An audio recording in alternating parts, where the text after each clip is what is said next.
ఈరోజు ఎంతమంది అమ్మాయిలు అబ్బాయిలు విజిటింగ్ అవర్స్ ఉన్నప్పుడు నా దగ్గరకు వచ్చి, అన్నయ్య నేను మోసపోయాను, అన్నయ్య బ్రదర్ నేను మోసపోయాను బ్రదర్, ప్రేమ ప్రేమ అని చెప్పింది, నేను లేకుండా బ్రతకలేనని చెప్పింది, నేను లేకుండా బ్రతకలేనని చెప్పి అన్నాడు, నువ్వే నా సమస్తము అన్నాడు, నువ్వే నా సర్వస్వం అన్నాడు, ఎలాగూ పెళ్లి చేసుకుంటాను అన్నాడు కదా అని చెప్పి పెళ్లి కాక మునిపే అతనితో నేను సంసారం చేయటం ప్రారంభించాను. తర్వాత మా ఇంట్లో వాళ్ళు ఒప్పుకోవట్లేదు అంటున్నాడు, నీ కులం వేరు నా కులం వేరు అంటున్నారు, నువ్వు నల్లగా ఉన్నావు మా అమ్మకి నచ్చలేదు అని చెప్పి అంటున్నాడు. ఈ పనికి మాలినోడికి తెలియదా నల్లగా ఉందని చెప్పి? ఈ పనికి మాలిన వాడికి తెలియదా వాడి కులం ఏమిటో అమ్మాయి కులం ఏమిటో? ఈ పనికి మాలిన వాడికి తెలియదా నీ ప్రాంతం వేరు మా ప్రాంతం వేరు, మా నాన్న ఒప్పుకోవట్లేదు? ఈ అన్ని ఏడుపులు ఎప్పుడు ఉండాలి?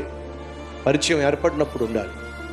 ప్రేమ దోమ అని చెప్పి చట్టా పట్టాలు వేసుకుని తిరిగి వాడుకున్న కోరికను అవసరాన్ని తీర్చుకొని ఆ తర్వాత మా నాన్న ఒప్పుకోవట్లేదు, మా అమ్మ ఒప్పుకోవట్లేదు, నీ కులం వేరు నా కులం వేరు, నీ ప్రాంతం వేరు మా ప్రాంతం వేరు, నువ్వు నల్లగా ఉన్నావు, నువ్వు సన్నగా ఉన్నావు, నువ్వు పొడుగ్గా ఉన్నావు, నువ్వు పొట్టిగా ఉన్నావు, ఇలాంటి మాయగాళ్లను దయచేసి తమ చెల్లెల్లో అసలు నమ్మకండి.